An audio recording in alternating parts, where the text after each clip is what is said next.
Hi, everyone. Thanks for joining us for our final workshop in the Practical Parenting series, Understanding Your Toddler. Today, our topic is talking with your toddler. My name is Rachel Cortese. I am a speech and language therapist here in the Learning and Development Center. It's a relatively new service that we have here. We just started back in August, and I'm thrilled to be here. I have a pretty varied background. I've taught middle school math. I've worked wilderness therapy programs. I have a lot of experience working with children with autism and articulation disorders.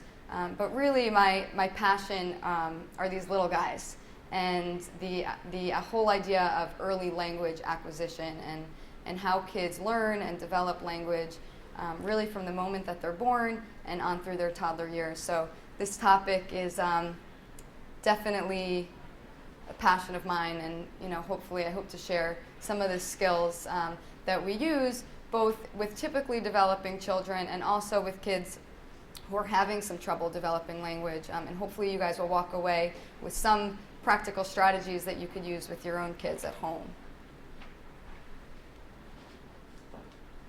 So I want to just start today's discussion briefly talking about this idea of nature and nurture. So the development of language is really instinctive, right? We're all kind of born ready to develop language, and for most of us, for most little guys, it happens quite naturally without really having to do much at all. And really, language begins with how the brain is structured. So I have a fun little scientific picture here of a neuron, or a brain cell. And what you're looking at, the little fingers or appendages, is where each neuron or brain cell reaches out and connects to other cells. And where those cells connect is called the synapse.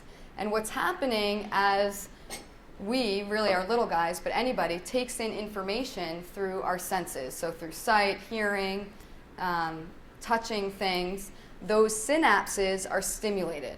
And what's happening by repeated exposure, by repeated stimulation, the brain is basically forming patterns and becoming hardwired. And that's the process of learning that happens throughout the lifespan, right? So the more that these synapses or these connections between cells are stimulated over and over and over again, the more that these patterns develop and kind of stick in the brain, right? So that's where the experiences that we provide to our children are critical. So when a child is exposed to a very language-rich environment, or when these synapses are stimulated over and over and over again, they stick and they form more salient patterns.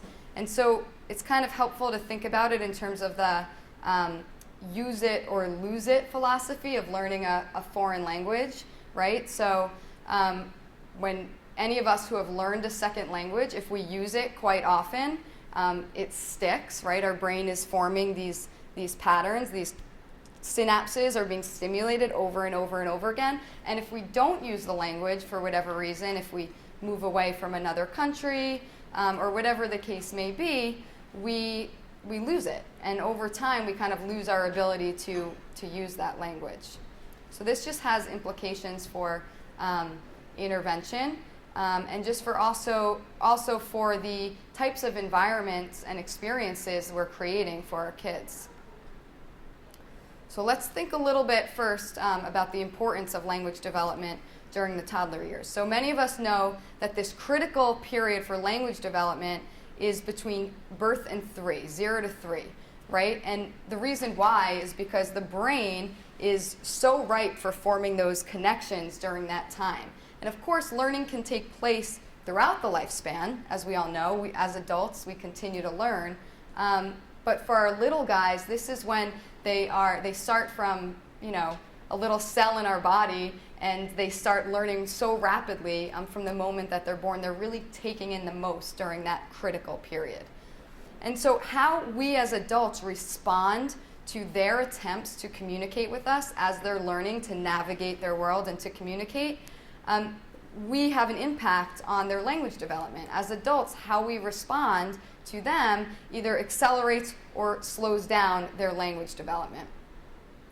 Another thing to think about, and as you know, this is probably obvious to most of us, that effective communication skills are really related to a child's overall mental health and well-being, right? And we see this in children who are having trouble learning language and communicating. Often they have, we might see some behavior problems as well, right? They're frustrated, they might act out. It's really hard when they, have something that they want to say or express in their head but don't have a way to do it.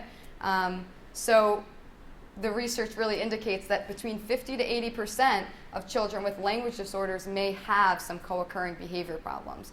And I think, when we just think about that from a practical standpoint, it makes sense.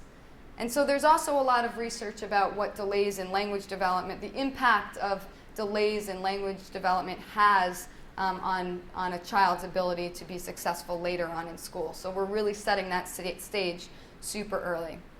And again, I think it just makes sense. When kids feel right and when they feel like their needs are taken care of and they can express themselves, they behave right. So there's this interaction between communication and behavior. I think really at all stages of our lives, right? Even as adults, when we feel heard, when we feel like we can communicate, when we can share our thoughts and feelings with friends, we behave right.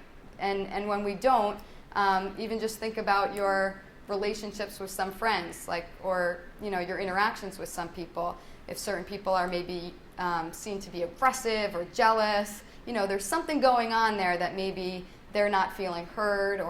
This really makes sense, I think, throughout the lifespan, but particularly for our little guys who are less able to negotiate some of those emotional baggage that comes along with being frustrated by the lack of ability to communicate. Oh, and please feel free to stop me anytime for questions. It's more fun that way. And share your experiences as parents too, please. How about bilingualism? Mm-hmm. Do you think it slows down this process, or is it better to do it, in these ages, like from 0 to 3? That's a great question. I feel like sometimes confused. That's a really great question. So just for our online audience, the question was related to bilingualism. And if teaching a child 2 languages is really a good idea, if it slows down the process of language development. And it's a question I get all the time from parents, and it's great that you're thinking about this. And we'll come back to it later, but the most simple answer I can give you right now is teach your child a second language if you can, if you're able, or if that's part of your culture or your home life. The most important thing is to communicate and talk to your child in a language that you're most comfortable talking in. Because in that way, you're providing them with the most clear and salient language models. Research overwhelmingly supports teaching second languages early because, as we know, as we get older, it's harder to learn a second language. So when we're looking at that birth to 3 range, they're really ripe for learning new information at that time. Of course, you can learn a second language later. It just takes more time and becomes more challenging. So in terms of, you said it's kind of confusing, kids themselves too might be confused a little bit at the beginning. There's maybe 2 different labels for things. When I talk to my mom, I talk in Spanish, and when I talk to my teachers, I talk in English, or when whatever the language is. They figure that out. It kind of settles itself. There's this learning curve period that happens where maybe they lag behind their peers a little bit, but then they catch up really quickly. And they're a little bit more able to think flexibly because of this idea of code switching that's going on in their head, where they're learning to switch between one language and the other. So, in order to help her to develop English language skills, I try to, as you said, I speak with her Turkish, mainly Turkish, but I also try to speak to her in English as well, so that it won't be late. Right.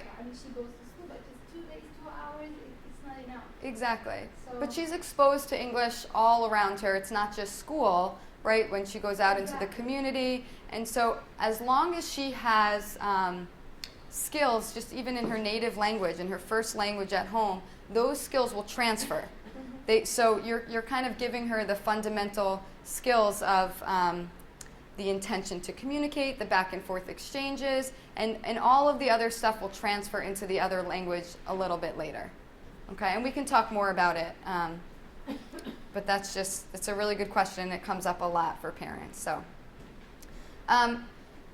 So also think, just along the lines of thinking about the importance of language development during these ripe toddler years, is that oral language is the underpinning for written language. So kids are learning, when kids go to school and they are expected to learn how to write and how to read, the first thing that precedes that is the ability to talk and communicate back and forth through oral language.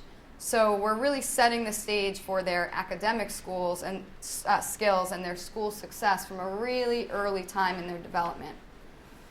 Also, it's vital for children to listen and speak in order to develop language. They need lots of opportunities to practice. The only way that they're really going to learn to be proficient communicators is by communicating quite often and practice using their language. And so we're going to talk today about how we can create opportunities for our children to participate in conversations and ways to create opportunities for them to practice using language in a lot of different ways.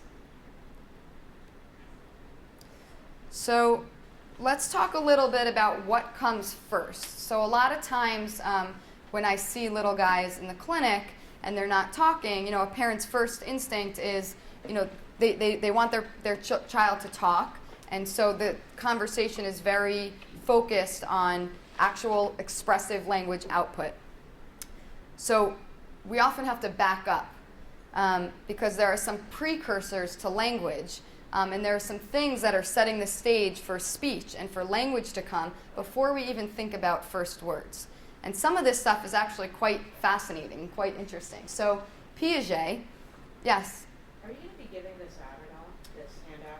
That's a great question. The slides will be available online Okay. Can we after. print them out online? Yeah, you can print them out. That's no problem. Yeah.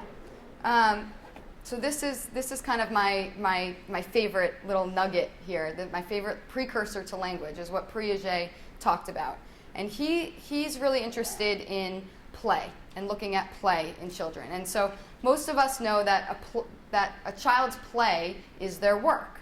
This is this is the precursor to the work that they're going to be doing when they read books and they're writing. When they're very young, this is their work.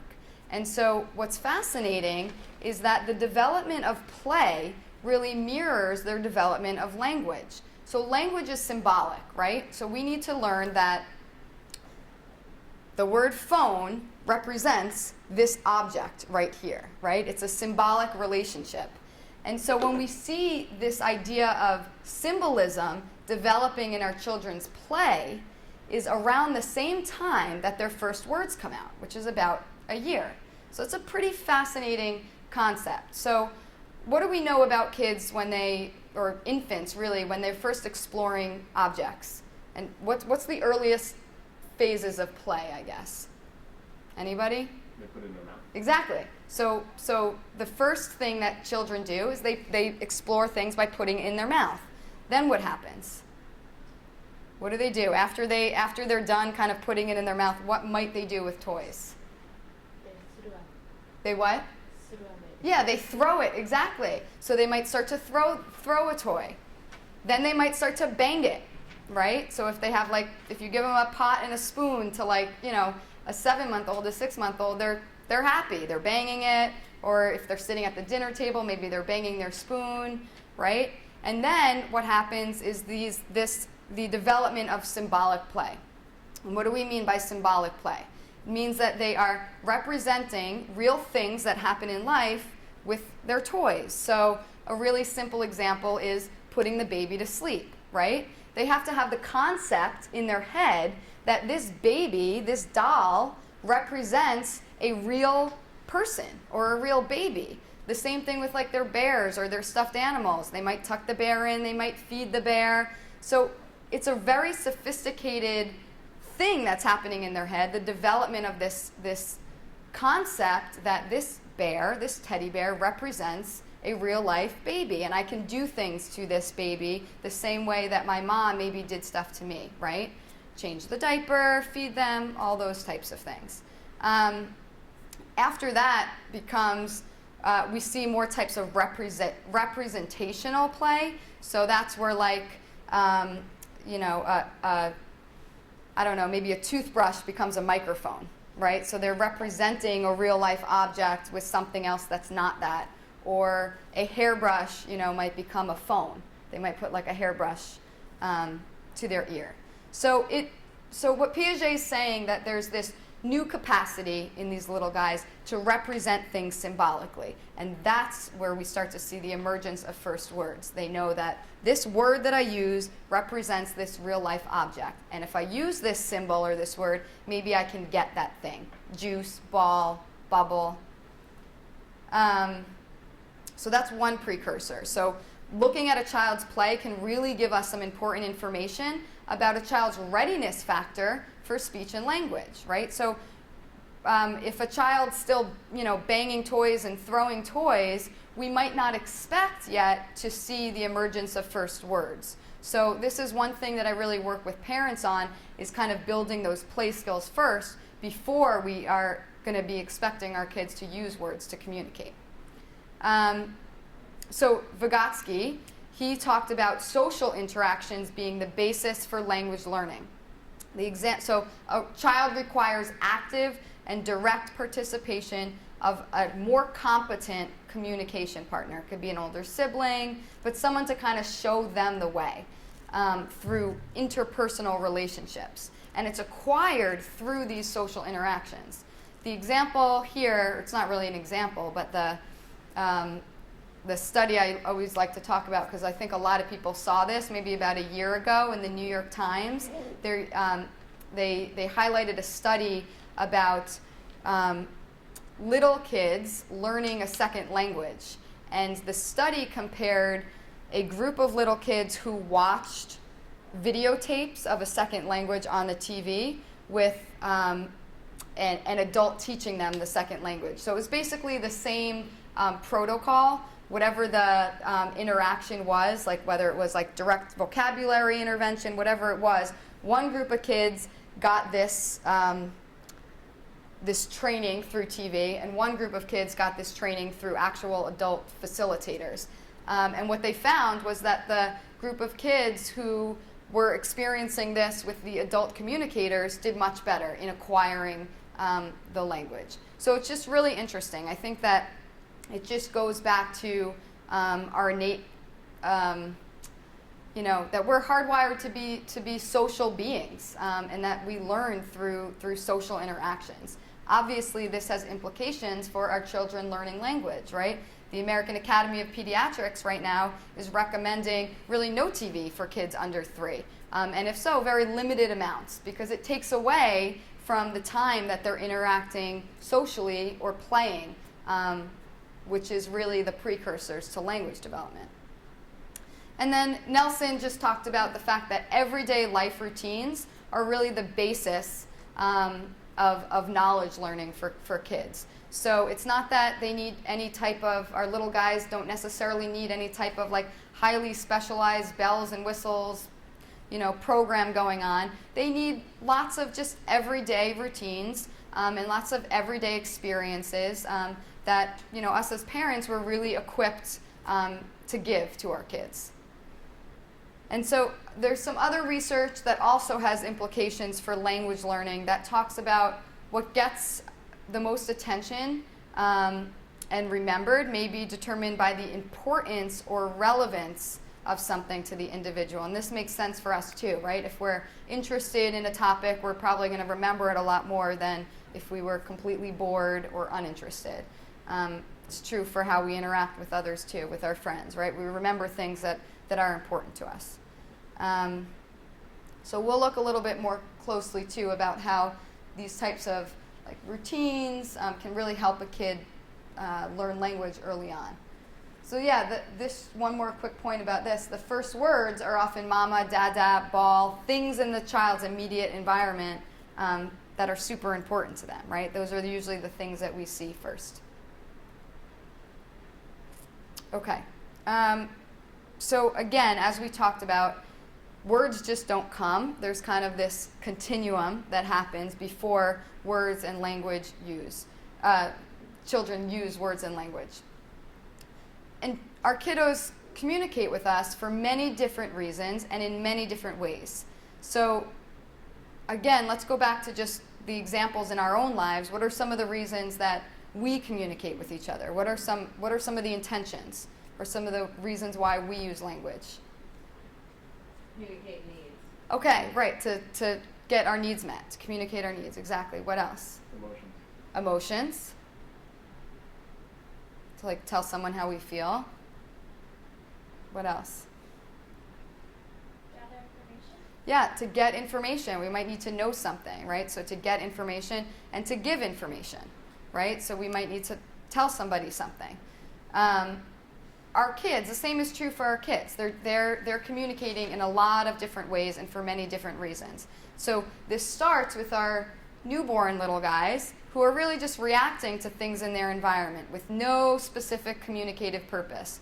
They, are wet, they're hungry, they're uncomfortable, and, as mothers and fathers and as caregivers, we kind of learn maybe to recognize what some of their cries mean, and we kind of tune into what those needs are.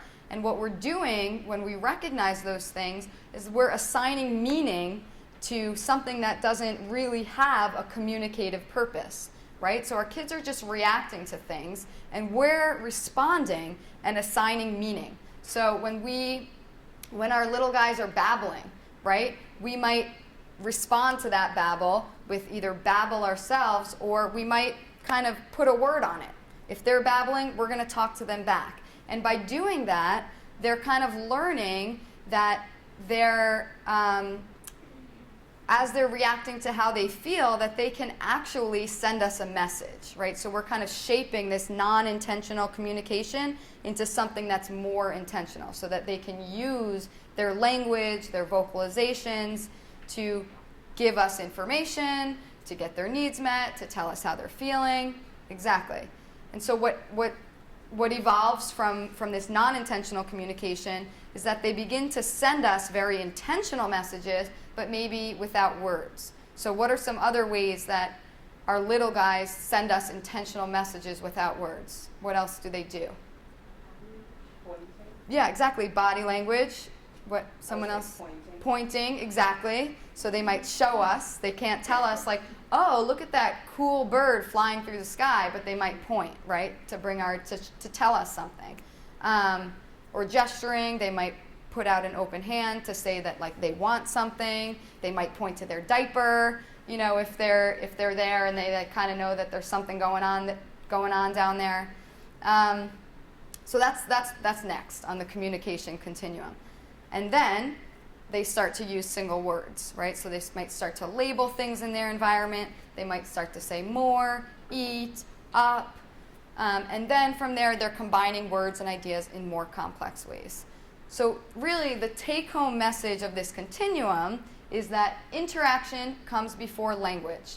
And this interaction is really the prerequisite for expressive language. So our kids first need to know or learn that there is this back and forth reciprocal thing happening, that they can send us a message before they're going to start to use their words to do that. Using their words is the most efficient way they can send us a message. They say something, we respond, right?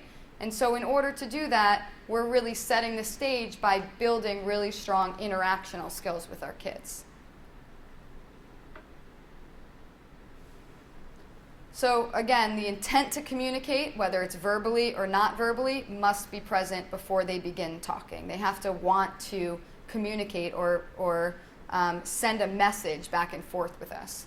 Again, language learning is social.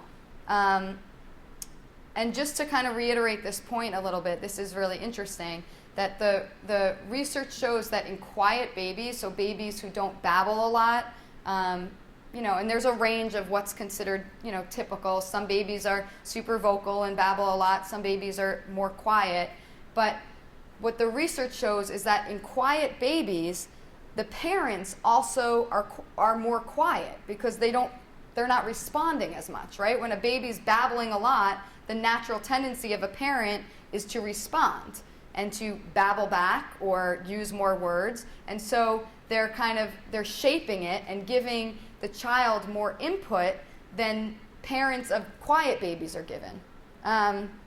So that in turn is going to affect the progress of the child's language because they're maybe getting less input just by the nature of the fact that they're a little bit more quiet, right? So it I guess just speaks to the importance of language input, whether your baby is a quiet baby or whether your baby is a chatty baby. And it's just a thing that happens naturally to us. I mean, if someone's talking a lot to you, you're going to talk back. And if someone's quiet, maybe you're going to be a little bit more reserved. So just an important, interesting nugget to think about. And then finally, children learn language best when other needs are met. And this is true, I think, for all of us in any learning situation, right? Like if you're sitting through this lecture right now and you're really hungry or you're exhausted, the likelihood that you're going to be able to, pay attention or engage with me in some way is going to be much lower than if you got a good night's sleep, you had a good breakfast, you had your coffee, you're ready to go. And the same is true for our kids. So this just has implications for maybe when we're choosing to practice with our kids or when we're choosing to use routines in really intentional ways to teach them new skills. Maybe the best time isn't right before bed when they're cranky. Maybe the best time to expect them to engage with you isn't going to be, when they're hungry or they have a dirty diaper or whatever the case may be. Just things to think about as we think about teaching our kids language and intervention.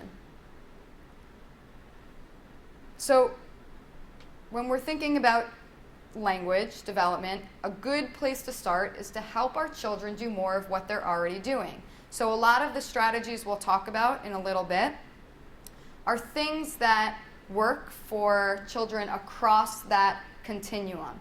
So we're meeting the child where they're at, and we're going to change what we do with each of these strategies depending on the child's communication level. So what we might say or do with a child who is just learning vocal play and just starting to babble is quite different than if we have a 3 or 4-year-old who's speaking in full sentences.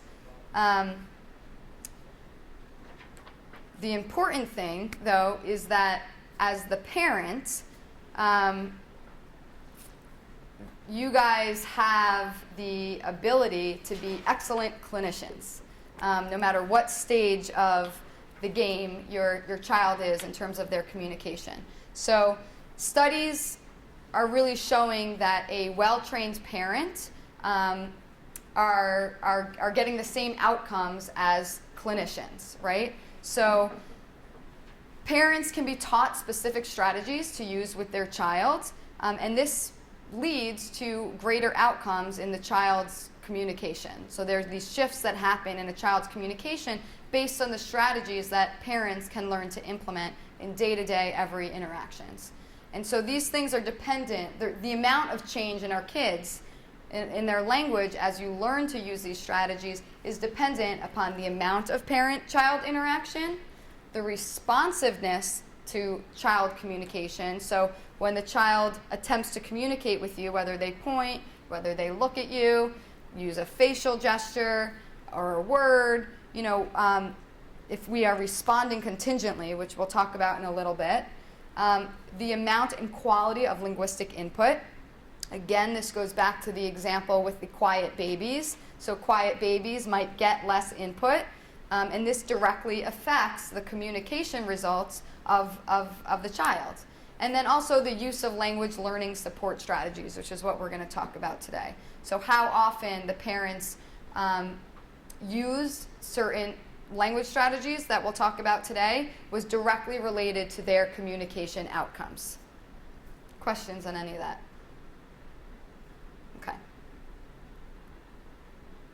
All right, so I mentioned this real quickly, this idea about contingent responses. This is a big take-home message for today. How we respond and the fact that we actually do respond when our child attempts to communicate with us makes a huge difference, huge. Okay, and so I think part of the tricky part, a big part of the tricky part, is learning to recognize when our child is communicating with us if they're not using words yet, or if they're using a small amount of words. If they're just starting to use single words, there are, as you guys threw out there, there's a lot of other different ways that they are communicating with us, and we're shaping that and helping bring them to the next level by responding immediately and contingently to those attempts to communicate. If they're playing and they turn around and look at us, they're communicating with us. That's an attempt to check in with you, to tell us something. If they're pointing, that's an attempt to communicate with us. So how we respond and when we respond really plays a big role. And again, we already talked about this, but the babbling and the vocal play that our babies engage with lead to adult responses, and we're shaping that interaction. And we're helping to bring them to the next level of communication just by responding to that babble. Okay. Oh, you didn't? Okay. Okay. So let's get into the meat and potatoes here. So here we're going to start to look at some of the strategies for talking with your toddler. And really, these are strategies that you can use from birth all the way up to 5 years old, just depending upon the kind of language that your child is using. In infancy, it might look a little bit different than once our child starts to use words, but the idea is really the same. So first of all, following your child's lead. What does this mean? It does not mean let your kid do whatever they want and throw toys and you just kind of go with it, right? Following your child's lead, I think, is probably the hardest thing for us to do, both as parents and as clinicians, as teachers. It's really, really challenging not to be the one directing the play and to follow their lead. It's really about waiting and about watching before you really even interact with them. Let me just back up for a second and talk just briefly about, as adults, because I think it's helpful for us to understand it in terms that, you know, we deal with every day. As adults, what makes somebody a good communicator? Listening, okay. Empathizing, exactly. What's that? Clarification, exactly.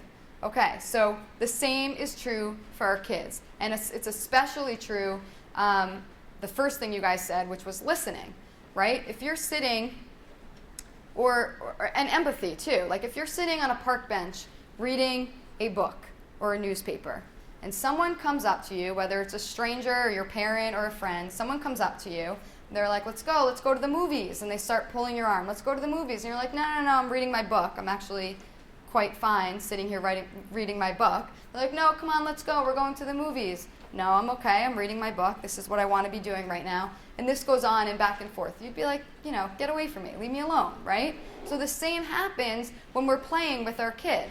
How many times are we playing with our kids and they're trying to play with the blocks, and then you're over here trying to get them to play with the cars? Like, let's go, let's drive the car, come on, put the red car on, right? So what we're doing in those situations is not really being tuned in to what our child is doing at that moment and what they're interested in. So that's what I mean by following the child's lead, is waiting, not just jumping in and starting to manipulate the toys and do your thing, but really watching what they're doing and then joining into what they're doing. So let's take a look at this video. This is a little guy he's vocalizing, he's just starting to talk, but think about how this strategy of following the child's lead can really be used at any stage of the game for little guys, whether they're an infant and maybe just banging the spoon, or whether they're a little bit older and playing with farm animals.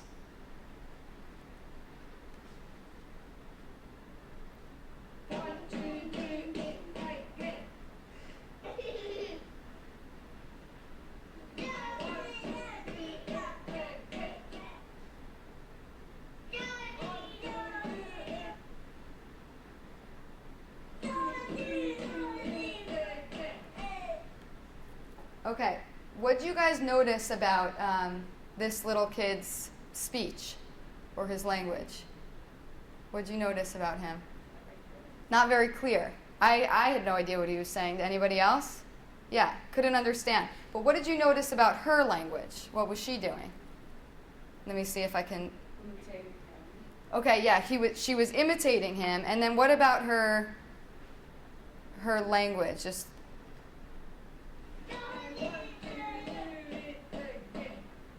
so what did she do right there? What did she say? I want to do it again. Was that what he was saying? No, but she was assigning meaning to what he was saying or vocalizing in a way that kind of pushes him just to the next level. She's kind of showing him that, hey, I could use my words and my vocalizations to tell you I want to do it again, right? She was assigning meaning to that activity. Is he having fun? Yeah, he's having a lot of fun, right? He likes this. So when, I think that our instinct, if the kiddo is banging on the couch, wouldn't be to go over and start banging on the couch. I think, naturally we might grab that toy behind him and be like, here, look, let's do this, or, let's play with these cars, What do you think's going to happen, though, if mom starts doing that? Do you think he's going to just join in and play with the toy? Probably not. Go back to the example of sitting on a park bench. He wants to bang on the couch. He doesn't want to play with these toys right now. But look at what she's doing. She's created this amazing opportunity for him to get some really good language input just by following his lead and doing what he's doing, watching him and then joining in. What she's doing is she created joint attention. So joint attention is really the starting place for any of this. The way we typically define joint attention is by, if I have some type of object, the child looks to the object and then looks at the adult, right? So there's this shared understanding that we're both focused on this thing. And we know that based on their eye contact. They looked at this, they looked at you, and then back to the object, right? So we've got kind of a shared attention. Kind of easy to tune in right now, but what if you were like throwing the toys? Yes, that's a really good question. So the behavior piece, is not something we're going to really talk about today, but that's obviously not acceptable. And so when you're playing like this, it might just be all done, right? And so the way that we would deal with that behavior is just by ignoring the activity, and then the second that the child either calms down or the second that the child collects themselves or comes back over to you in a calm way, you re-engage in a really exciting, positive way. Like, thank you for having a calm body. I'm so excited that you want to play with me, and then you can continue. But exactly, the behavior piece is not something we're going to talk about today, but oftentimes, it comes up for a lot for us. And I think that having it just be all done and not reinforcing that behavior by ignoring it is just kind of the short answer of what I might do to deal with it in that situation. Okay, so imitate. So what is imitate? When we imitate our kids, what are we teaching them, or what are we communicating to them when we imitate them? Why would we imitate our kids? I think you're kind of showing them what it looks like what they're doing and how you see it. Yeah. Exactly. So you're kind of you're showing them what it looks like, right? Okay. You're setting them up to imitate you, which is what we want them to do, right? Like, we've got the good stuff. We want them to do what we do. We're the ones who are trying to teach them, right? So if we imitate them, we're kind of giving them this model that they can use then to imitate us. What else? Give them a message that they heard. Exactly. It gives them the message that they're being heard. What we're doing is we're demonstrating acceptance and approval, right? We're saying, like, you're communicating with me and I like it, right? I like what you're doing. I like that you're sharing with me. So it's a very, very, very powerful thing to do with little kids, is imitate them. It really It increases turn taking, so you're setting up the stage for social reciprocity. It increases turn taking. You're demonstrating acceptance and approval of what they're doing, so it's building self-esteem. And we're setting the stage for them to go ahead and imitate you, which is ultimately what we want. That's how we teach them, right? So interpret. You saw here how she was interpreting what he was saying. We had no idea what this little guy was saying. He was super cute, but we couldn't understand him for anything. But she was interpreting. He was doing this, then he was waiting and looking at her. He wanted to do it again, right? And she interpreted that, and she put words to it. So she's modeling really good vocabulary for his intended message. He's communicating intentionally, so that's there. Right? And now she's building the next level, which is interpreting what he's saying.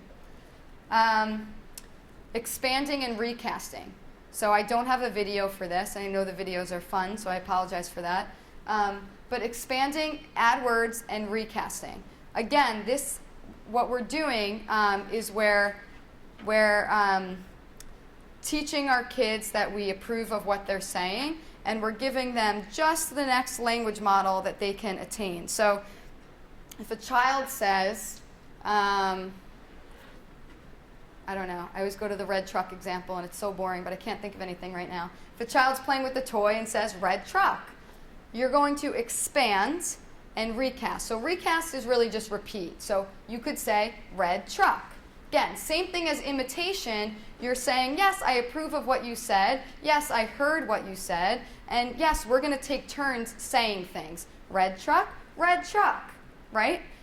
Expanding, adding words, is you're giving them the next level. So you might say, yes, a big red truck. So you just added one word. If your child's saying red truck, you're not going to go ahead and say, yeah, the red truck is driving into the fire station and there it goes. Right? Like, that's way over their head. We want to give them just the next model that they can attain. That's what they're shooting for next. If they're using 2 words, we want them to be using 3 words and 4 words. That's a very attainable model for them. Any questions about that? That's early on. Before, when you have the 3-year-old that's saying it's a shagging term, and you want to tell him that I would like to shagging, please. Yes. So same thing. So you want to give them the next model that's just ahead of what he's doing, right? So you're going to adapt it for the child's language level. You're going to add a little bit. So instead of adding 1 or 2 words, you might, you might add a sentence or 2 if that's something that's attainable for them. You're not going to go off and talk forever about it, but you're going to add just a little bit, or you're going to, if they say, let's say, a child's talking in full sentences, but grammatically there's a lot of errors. So let's say the child says, the dragon, I don't know, a grammatical error, the dragon jumping on the bed, something like that, right? What they should have said is, the dragon is jumping on the bed, right? So you're going to recast what they say, giving them the correct model. So instead of the dragon jumping on the bed, you're going to recast and say the dragon is jumping on the bed. And you'll use your tone and your intonation to stress the part that you want them to tune into. Stress, and I actually didn't put this in my slides, but how we say something, so like the stress and the intonation, is a really good tool to use. So when you're recasting, highlight the new word with your tone and intonation. Red truck. Yes, the big red truck. So you're using that tone to get them to tune in. They really do tune into intonation. The research overwhelmingly supports kind of tweaking the way we say things in that way. It helps them to internalize the new structure. Did that answer your question? Yes, it does. Okay. So comment and describe versus commands. This is huge, and I think this is what I see parents and clinicians both really struggle with. Commenting and describing what the child is doing versus giving them directives or commands. So quite often, in play, it's really natural for us to, want to show our kids things. And what happens is we're giving them a lot of commands and directives. put the block over here. Here, do this. Here, take the red car. Take the red car and put it up here. Put it up, let's go. You know, put the cow in the barn, whatever it is. Those types of comments, those are all commands. We're telling the child what to do. Is that really following their lead? Not so much, right? It's following our lead. We're the ones directing the play. So we can change that around. We want to talk to our kids. We want to give them lots of input while they're playing, but comment and describe what they are doing instead of giving them directions what to do. Be a sportscaster, right? And give them the play-by-play of what they're doing. Oh, you're putting the cow in the barn. Oh, the cow is going to sleep, right? So instead of saying, put the cow in the barn or put the red car here, oh, you're driving the red car around in circles. So you're helping them to organize their play, and you're, again, approving of what they're doing. Oftentimes when we give commands, it kind of creates this like conflict almost, where you're telling them to do something, and then what if they don't do it? They just didn't listen to you. They're just trying to play. They're not trying to be defiant. They just want to play with their toys. But then it kind of creates this like tension in the play. So when we comment and we describe what we're doing, what they're doing, you're teaching them concepts. You're modeling good speech and vocabulary. You're modeling good grammatical forms. And you're helping them to organize their thoughts about the activity. So, like in college, if I wrote a paper and gave it to the professor, and you know, I got feedback from them, and the professor's like, "Oh, I really like how in the second paragraph you did this," you know, and I'm like, "Yeah, I did do that," you know, like without even thinking that that's actually what I did.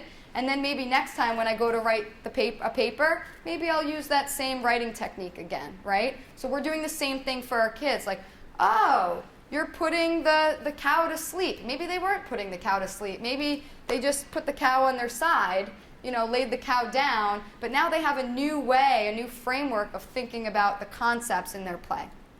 Does that make sense? Okay. Eliminate negative talk. So obviously none of us like to think that we're like talking to our kids negatively. This is all things we do, you know, as well-intentioned parents and clinicians.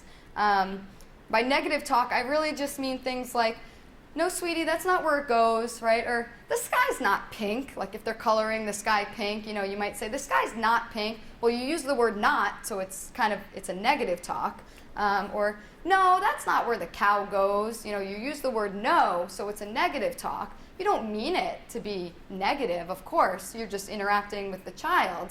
But obviously, you know, these types of you know, language models that we're giving our kids, it could just be a little stifling, right? If someone tells you no when you're trying to play, you think you're being creative by coloring the sky pink, or maybe it's just unintentional. But what you could say instead of, no, the sky's not pink, that's silly, you could say, like, wow, you're being so creative, or you know what I mean? Like, oh, like, wow, the sky is pink? You know, something like that instead of saying no, just because it's teaches our kids to internalize the ideas in a little bit of a different way, more in a more approving tone. Yeah. About the discipline. What's that? About the discipline. Discipline. If Yeah. he goes off, like in the middle of a restaurant, he gets up banging. Yeah, so that's different. So that's different. Of course, we have to discipline our kids, and that's a very different thing than what we're talking about right now, is just how to facilitate language really just during play and in day-to-day situations.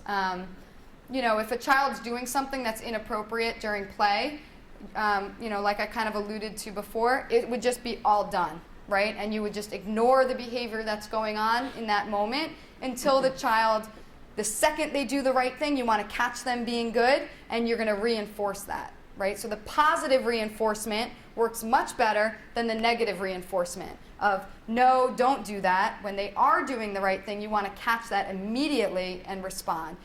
Thank you for coming to play with me. You know, thank you for playing with the crayon so nicely. I love how you're playing with the crayon so nicely. So those types of things. But we're not going to talk specifically about the behavior piece. This is just when during your play with your child, or during bath time, during regular routines, the behavior piece I know is a big concern for a lot of parents, and we can talk about that separately.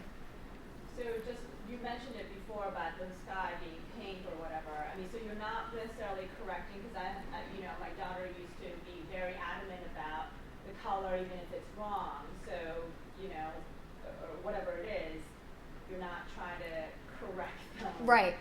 Because it's just. Yeah, it just creates. What's that? Because they're displaying. Yeah. I mean, if it's a behavior-related instance, then yeah, you will correct them. Right. But if it's just playing. Exactly. We don't. Okay. Exactly. So you're kind of just building their self-esteem, and you're just commenting on what they're doing. Wow, you're painting the sky pink, or whatever the case may be. Well, let's say that you said, wow, the sky is pink.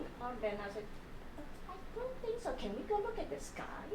Can I continue saying that there, and then I said, let's go to see it. It's pink. Can we continue that? So because you kind of mentioned negative talk. Yeah, so I would just be careful with how you say it. I think that's a really good lead-in to the sky being blue, if that's the concept, if you're trying to work on blue or something like that.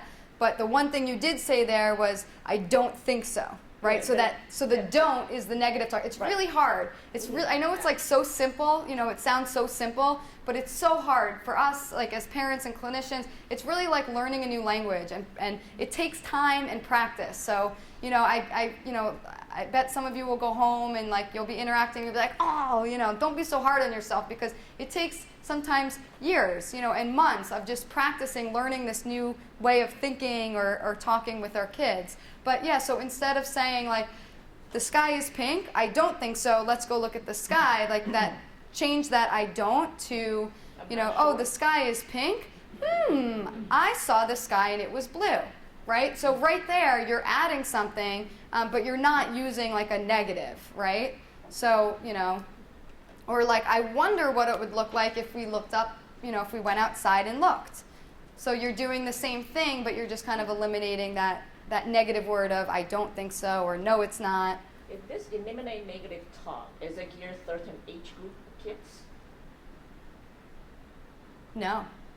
Okay. That's So a you good think question. So for our online audience, the question was, for eliminating negative talk, is it a certain age group? I think that this goes even through, adulthood. I definitely respond better to, someone who says to me, I wonder what you could have done differently, on slide number 4 than you shouldn't have put that on slide number 4, right? So they're kind of challenging you to think, even as adults, we just respond better and internalize it. It makes us feel better about ourselves. It's true for our kids and it's true for us as adults, right? Okay. So the contingent responses, so we talked about this a bit already, but just make sure that you're responding contingently, which means immediately, right away, to all attempts to communicate. So whether they're pointing, showing, we're responding, because what we're doing, again, is we're shaping, right? We're shaping that communication intention and bringing it to the next level. This is the hardest thing, and if there's one thing that you guys remember today, wait, balance your turn taking, and say less. So I think that we're, same with the commands, this goes hands in hand with that, when we were talking about put the block over here, put the car here, when we're kind of directing play, just say less. Wait and watch what they're doing, and then balance turns. So a turn doesn't have to be your child saying red truck. What else could a turn be in a think about a conversational exchange. What could them taking a turn look like during a conversation with your toddler? Asking you a question. Okay, it might be asking you a question, so it might actually be using words, whether it's commenting or asking a question. What else might it look like if they took a turn? And remember, a turn in a conversation, I say something, you say something, then I say something, then you say something. No one wants to talk to someone who's just talking the whole time, right? You want to take turns in a conversation with friends. So what might our kids who don't have sophisticated language like we do yet, what might one of their turns look like? Point or pick up an Yeah, giving you a toy. If they give you something, they just interacted with you. They just took a turn. So if they took a turn, now you can take a turn. You can say something, you can do something, but then wait, right? Because then you took a turn, so now it's their turn. What else might it look like for them to take a turn? They might give you something. They might say something or ask a question. They might point, right? They might show you something by pointing. If they point, you can take a turn. Look, the bird in the sky. Then wait, stop talking. Let them do something, right? So we're balancing our turns with theirs. Don't just keep talking. You know, it's hard because they're not talking. You want to kind of, you know, fill in the space. But what if they're really engrossed in whatever, you know, material they're working with? Right. So this is the next slide. Okay. But do you guys get the general idea for that? So just wait, say less, balance your turn taking. The other thing, just real quick, a turn might look like making eye contact. If they're doing something, let's say they can't open a box, they might not have the words to say like, "Mommy, I need help," or "Daddy, help me," you know? They might look at you, right? So they looked at you, so now you can take a turn. "Oh, you want me to help you open the box," right? And then wait, let them give it to you. That's the turn, right? So you're a little bit more balanced. So some kids are more self-directed than other kids, right? So they're more interested in like doing their own thing. They're less interested in engaging and interacting with you. So helping them to initiate might be more challenging, but we have to help them to initiate and we have to help them to interact because as we already talked about, the interaction precedes the expressive language, right? They need to have this intention to communicate or this reason for this back and forth before they're going to start using lots and lots of language. So here are some ways that we can create opportunities for the child to initiate for all kids, whether they're typically developing, whether the child has a language delay, whether they're self-directed or more shy. Personality traits play into this a lot. But we can create opportunities for a child to initiate. So here are some things that we can do. We can put things out of reach. So instead of just, as parents, we're super tuned in. You know that your child wants that granola bar. Don't just give it to him. Put it out of reach. Let them see it first and ask for it in some way, right? So we're not just doing the things for them, but help them to request. Let them see it first, and then you can give it to them. You don't want them to get frustrated, but you're kind of manipulating the environment you know, in a way that's encouraging them to ask. Last night, I basically put the toys away because I don't think he's ready to play that. But then last night for some reason, he's been there for months. He saw it. He grabbed the box. He said, "How come you never showed me this?" Right. So what will be my response to be? When he's grabbing the He box? grabbed it and said, "Mommy, what is this? Why you never give it to me?" Right. So, you know, there's a number of different ways that you can respond to that.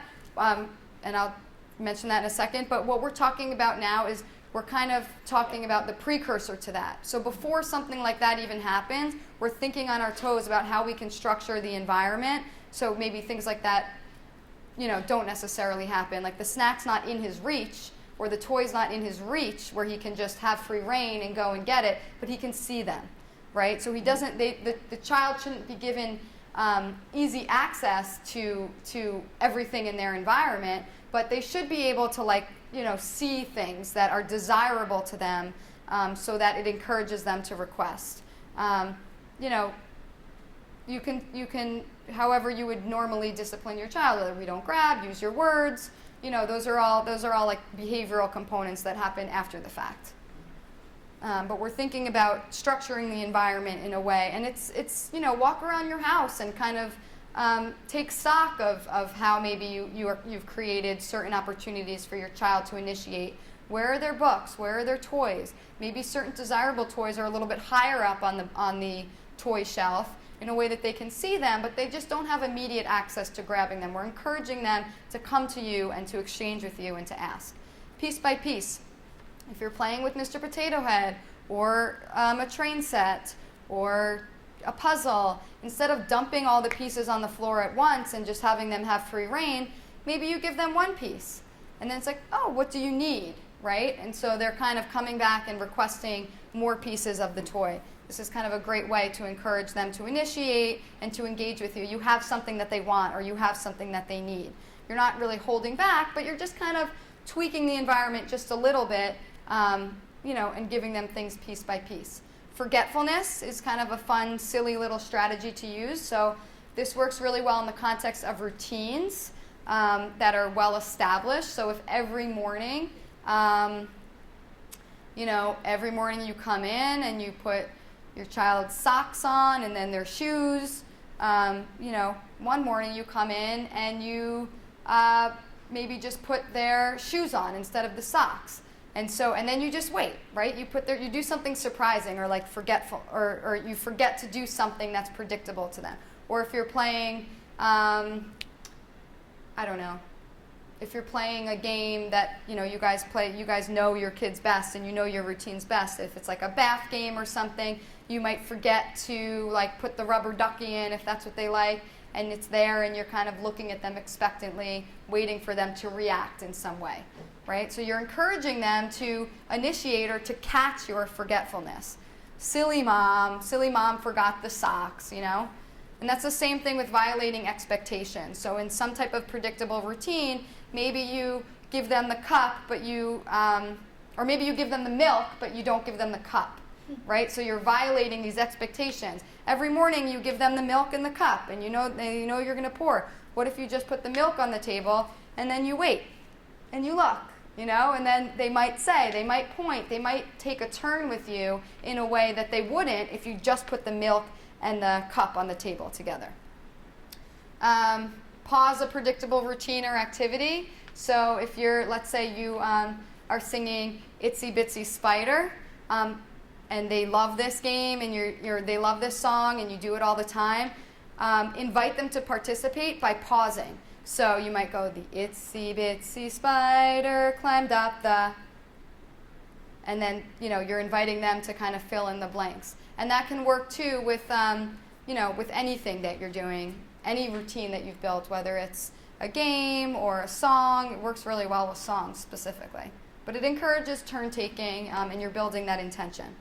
And what happens like when they're asking to meet certain needs, right? Like the milk and the cup, and they try, but they're not successful at communicating. How do they try? Well, that they point. There you go. That might be where they're at. But they're not repeating. Like you don't get them to repeat apple juice. Right. And then they come to a point where they're like very frustrated. Like how do you? I guess what are the limitations? Like yes, you're trying for him to say the word, but I can see that he's becoming a little bit frustrated. Right. He wants it right away, and then it's just going to turn out. It's to the point that it's going to turn into a tantrum. Yes. Versus like a learning experience. Yes. So you want to prevent that from happening by accepting where they're at in terms of their level of communication. If he points to the apple juice, he just told you he wants the apple juice. You're just going to label it, right? You're going to comment, oh, you want the apple juice. You're not going to command. You go back to the slide with like the command versus the comment, right? You're not going to say apple juice. Come on, say apple juice, apple juice, apple juice, right? You're going to give him the word. He did communicate with you. He pointed. Apple juice. You said, you're telling me you want apple juice, right? That's it. You're not interpreting, right. For him to repeat it. Exactly. So that's not where he's at right now. In a little bit, after maybe months and months and months of you doing it in this way, apple juice. You said apple juice, or weeks. It depends on the child.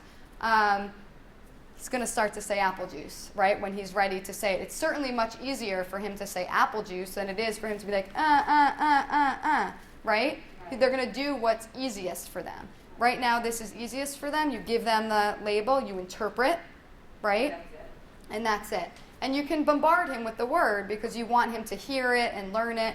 Apple juice. You said apple juice. You're telling me you want the apple juice. You just said it 3 times, right? So you gave him a great model for that word. How are we doing with time? Not so good? Nope. It's okay? Okay, not so good. Okay. It's 12:30. Okay. 10:30. Okay.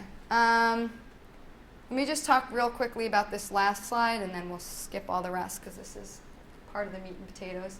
Okay, so labeling things in the child's environment. Let me just show you this cute little kiddo real quick during bath time. Wow, yes she is. Wow. Bubbles? Bubbles? Bubbles? Bubbles, bubbles? Okay, so already right there, they're playing, and she said the word bubbles 4 times, right? Doesn't look like this little girl's ready to say the word bubbles yet, but mom's giving her lots of really good input, and this kind of goes off of, your question. She's not, requiring that she says the word bubble. She's just labeling it in her environment, and, she'll get there when she's ready. She's kind of preparing her to say that word. Singing's great, just in all types of routines. Kids really remember music and respond to music a lot better than they do just to our normal speaking voice. So whenever you can sing, just make things fun, whether it's like, it's time to go to bed, it's time to go to bed, hi-ho the dairy-o, it's time to go to bed. Just little silly things like that throughout the day. They remember it a little bit better. I said the word bed there, 4 or 5 times. So I'm giving them that stimulation and that auditory input over and over and over again with the word bed. Okay? Consider question types and reduce them. I hate to say the word worst, but the worst type of question types are the testing question types, and we all use them. It's kind of natural. We're well-intentioned when we do, but it kind of creates stress, and we're testing our kids when we're really mean to be playing with them. So what color is this? What color is this block? What does a cow say? What does a pig say? We're well-meaning when we do it, but if they know the answer to that question, it's kind of a pointless question, right? So another way to turn that around, just kind of flip it on its head, instead of saying, what does a cow say? Just comments, like we talked about on the previous slide. Describe, like we said on the previous slide. The cow says moo. The cow is saying moo, right? Instead of what does a cow say? If you're asking them, chances are it's because they know what the cow says. So it's not really doing anything except testing them. And you put them in this stressful testing situation instead of just a fun play situation. It's really hard to do. What do you want the child to be able to understand the questions and answer to them? In the situation when you don't want to ask the kid, but at some point answering the question is important.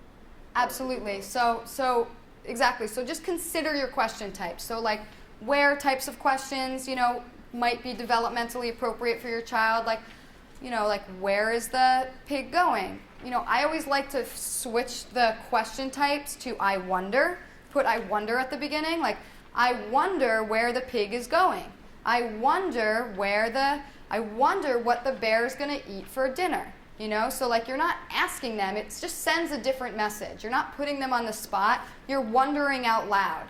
And then it invites a response from them. So, I wonder what the pig is having for dinner is very different than what is the pig having for dinner, Does that make sense? Yes. Okay. Does the same apply if you're asking them to point at their body parts and say, where's your head, where's your shoulder? Yeah, and again, just consider the question types and reduce them. So, there's certainly time and a place to be like, where's your head? Show me your head. Where's your nose? Show me your nose. But let's not do that during every single play session. Of course, we want our kids to respond and answer to questions, and questions are a great way to get them to think. We want them to respond to all WH-type questions, and so we're using them. We're just not using them, too much. I think that's kind of our default is to just go and bombard with questions. So just consider the amount of questions you're using and reduce them. And then labeled praise. Really often in play, we're like, good job, nice work, yay, right? So let's just label that praise because it reinforces the things that they're doing. So instead of nice job, how about nice job putting all the blocks back in the bin? So you're reinforcing the fact that they just put all the blocks back in the bin, or nice job using all the different color crayons on your picture instead of just good job, right? So that's what I mean by labeled praise. And the reducing stress and demands, question types do that. The commenting versus commanding. You're making it enjoyable and fun. Kids learn when they're engaged and when they're having fun. Okay. I'm going to skip over the part about language delay, the importance of brain plasticity and early intervention, as we already talked about. If you have questions about your child, not making certain language milestones. Some pediatricians take the wait and see approach. I strongly disagree with the wait and see approach. Yes, some kids who are considered late talkers will catch up. About 70 to 80% of them will, but 20 to 30% of them won't and need intervention. We don't know which will be the kids that will catch up and which will be the kids that really need some intervention in order to catch up. So, you know, and then given what we know about brain plasticity and that birth to 3 being a critical time period, or even the earlier the better, even if they're 4 or 5, it's much better than if we're addressing it at 10 or 11, right? So the earlier the better. If you have questions, then definitely seek help if they're not meeting certain milestones. And it's really all I got for you guys. This is kind of a summary of what we talked about today. Remember, interaction first, then language. Respond contingently to all communication attempts, whether they're pointing, whether they're using eye gaze, gesturing, babbling, wherever they are, or if they're using words, just respond, because we're helping to shape those into more sophisticated forms of communication. And then some of the strategies we talked about: follow your child's lead, comment and describe, eliminate the commands, expand and recast, reduce your questions, balance your turns, create opportunities for your child to initiate, use label praise, and reduce the stress of the play situation by doing all of those things. Okay? Any last minute questions?